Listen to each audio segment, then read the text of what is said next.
फिर आप लोगों को स्वागत है क्रैक एनिमो चैनल पर। आज हम देखने वाले गाची कुत्ता का एपिसोड नंबर 5। एपिसोड के स्टार्ट में हम जनका को देखते हैं जिसको कमरे के अंदर से हल्ला गुल्ला सुनाई दे रहा था। वो दरवाजा खोल के अंदर जाता है तो वहाँ पर सभी क्लीनर्स पार्टी कर रहे थे। वो रियो से पूछता कि अगर यहाँ पे चल क्या रहा है तो वो बताते वो रूडो के लिए वेलकम पार्टी कर रहे हैं। वो देखता है रूडो टेबल पर अपना सर नीचे रख के बैठा हुआ था। रियो बताती वो कल की फाइट में पावर इस्तेमाल नहीं कर पा रहा था, इसलिए आज उसका दिमाग खराब है। जिनका फाइट के बारे में पूछता है उनका सामने घोड़े से कचड़ा मुश्ता के साथ हुआ था, लेकिन उसका कोई अनीमा नहीं था बल्कि ऑब्जेक्ट था जो किसी का वाइटल इंस्ट्रूमेंट था और उससे बना मोस्टर काफी पावरफुल था। ये बात जानकर इसका दिमाग खराब हो गया था तो इसलिए लोग वापस आके पार्टी करने लगे। और थोड़ी देर में एंजन और सीओ में भी यहाँ पर आने वाले हैं। इधर रूडो के पास ग्रीस आता है और वो बोलता तुमने कल अच्छा काम किया, तुमने एक बंदे की जान भी बचाई थी, तो तुम यहाँ पे तो उदास क्यों बैठे हो। लेकिन रूडो कहता उसके हाथ में कुछ नहीं कर पाया और ग्रीस और रियो को उसको बचाने आना पड़ा। वो वैसे ही गड़बड़ कर देता है जैसे स्पेयर में क्या करता था। वो गुस्से में अगर किसी को भी पीट दिया करता था और फिर रेक्टो को अगर उसे बचाना पड़ता था। और कल की फाइट में उसे चुपचाप बैठ कर देखना था, लेकिन उससे वो भी नहीं हुआ। उसे जल्दी से ऊपर जाना होगा वरना वो लोगों के लिए मुसीबत खड़ा करता रहेगा। लेकिन फिर भी ग्रीस उसे थैंक यू बोलता है क्योंकि ज्यादातर लोग सपोर्टर्स को कुछ भी नहीं समझते, वो लोग उन्हें किसी काम का भी नहीं मानते हैं। लेकिन रूडो ने उनसे भी इज्जत से बात की थी और 400 टीम इसलिए ज्वाइन करी है ताकि वो ट्रैश मोस्टरों को मार सके, लेकिन बिना पावर्स को ऐसा नहीं कर सकता।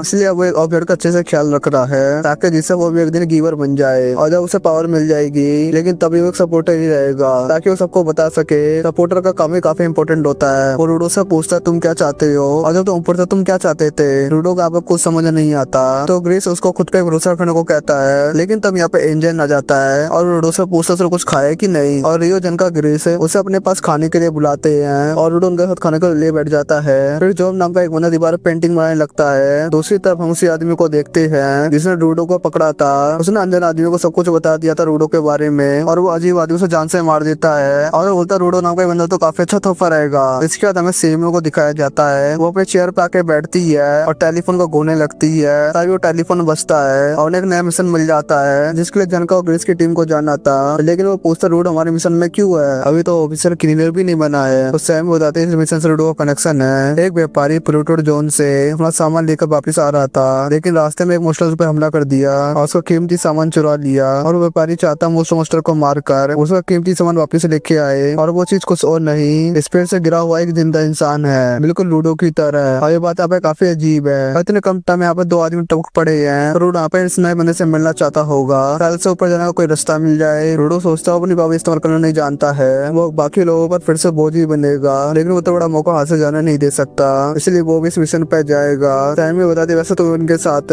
इंजन को भेजना चाहती थी, लेकिन वो यहाँ पे दूसरे काम के लिए गया है और उसने यहाँ पे ये कहा है मेरी जगह यहाँ पे जनका को भेज दो। दोस्तों यहाँ पर जनका काफी खुश हो जाता है। इसके बाद ये लोग मिशन पे निकल पड़ते हैं। रूडो ग्रीस से पूछता हूँ अपने पास कोई वेपन क्यों नहीं रखता। इस पे ग्रीस कहता है उसके दोनों हाथ ही काफी है। तब एक दूसरा बंदा बताता है ग्रीस अपने पास एक तालिस्मान रखता है और मिशन पे जाने से पहले वो उसकी पूजा करता है जिससे वो लोग यहाँ पे सेफ रहे। जिसपे ग्रीस कहता है तो उसे काफी सस्ते में मिल गया था, ऑपरेट करने में किसी को नुकसान तो नहीं है। तभी इनके पीछे एक लड़का आ जाता है और वो बोलता भाई वो व्यापारी है जिसने लोगों को मिशन पे बुलाया है। रूडो उस बंदे से काफी सारे क्वेश्चन पूछने लगता है आखिर वो स्पेड कैसा दिखता था, उसने आपको कुछ बताया था कि नहीं। तो व्यापारी बताता वहाँ पर बेहोश था, इसलिए आपस में कुछ नहीं बताया, उन्हें उसे जल्दी ढूंढ कर बचा लेना चाहिए। रूडो पूछता तो कभी उसे बेचने का तो नहीं सोच रहे हो। व्यापारी बोलता बिल्कुल नहीं, बल्कि उसे उसकी चिंता है। दिल का सोचता ट्रस्ट मुझसे आखिरकार एक इंसान को अगवा क्यों करेगा, यहाँ पर तो कुछ तो गड़बड़ लग रही है। व्यापारी यहाँ पर इनको एक बिल्डिंग दिखाता है और बताता हूँ मुझसे उसी में गया था। अब ये लोग उस बिल्डिंग के अंदर जाते हैं और इन लोगों को एक कुर्सी पे एक बंदा बैठा दिखाई देता है। व्यापारी लोगों को पीछे से धक्का देने लगता है, वही वो स्प्राइट है उसे बचा लो।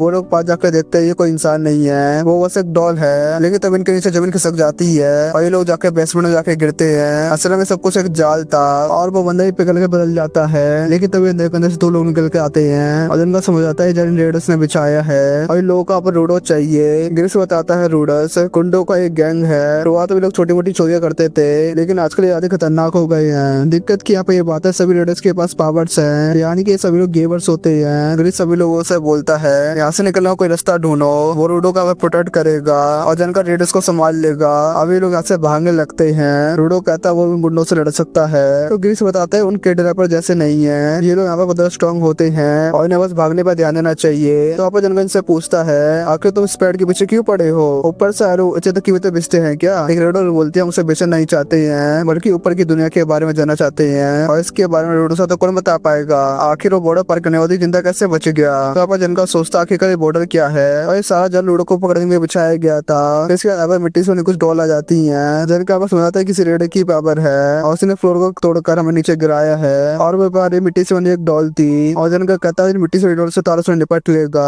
लेकिन डॉल में कसे रेडो भी छुपा हुआ था। तो जिनका कोई जोरदार मुक्का मार देता है। वो रेडो तो बोलते हैं जिनका को शायद इंसानों से लड़ने के एक्सपीरियंस नहीं है, इसलिए उनके सामने जरूर हार जाएगा, क्योंकि अब तक वो लोग स्ट्रेस मुश्किल से लड़ते हुए आए हैं। वो रेडो मिट्टी के डोल में छुपकर जिनका पे बार बार अटैक कर जा रहा था, जिससे आप जिनका बार पिटता ही रहता है। उस रेडो ने ग्राउंड को मिट्टी के दिल में बदल दिया था। इन्हें साबित जनका को मारना है, उसका बाद बाकी लोगों को तो आराम से मार कर रेडो को अपने साथ ले जाएंगे। जनका कहता है थोड़ी देर के लिए अपना बस मुंह बंद रखो। जनका कहता है वो सब कुछ समझ गया है। ये बंदी अपनी कुल्हाड़ी से मिट्टी को कंट्रोल करती है और जो दूसरा रेडर है वो उसे मुक्के मारने के लिए है और उसने बड़ी बड़ी चप्पल पहने से मिट्टी फिसल ना जाए। और सुनकर यहाँ पर रेडर गुस्सा हो जाती है और यहाँ पर जनका होता है भले यहाँ पर उसे इंसान से लड़ने का एक्सपीरियंस नहीं है, लेकिन वो अपने बाइट इंस्ट्रूमेंट को अच्छे से जानता है। उसे आप उसका वजन उसकी स्मेल ही पता है और चीज को सीखने के लिए दिन रात मेहनत करी है। जनका अपनी रोड को जमीन के अंदर मारता है और उससे निकलने वाली वाइब्रेशन से वो पता लगा लेता है असली इंसान कौन है, कौन सी डोर नकली है और कौन सी डोर में वो आदमी छुपा हुआ है। वो सीधे उन दोनों पर अटैक कर देता है और एक ही बार में दोनों बंदों को नॉक डाउन कर देता है, जिससे सारी मिट्टी की रोड पिघल जाती है। और दोनों का कहता है ये लोग तो एक ही अटैक में निपट गए और तब इसे आ जाती है तुम वैसे निपट जाओगे। और तब उसके पीछे उस अजीब आदमी को देखते हैं और फिर सिंगल एपिसोड पे खत्म हो जाता है। कैसा लगा आज का एपिसोड कमेंट कर जरूर बताना और अगर तो वीडियो देख लेते तो सब्सक्राइब जरूर कर लेना, वीडियो को लाइक भी कर देना। तो मिलता है नेक्स्ट वीडियो में।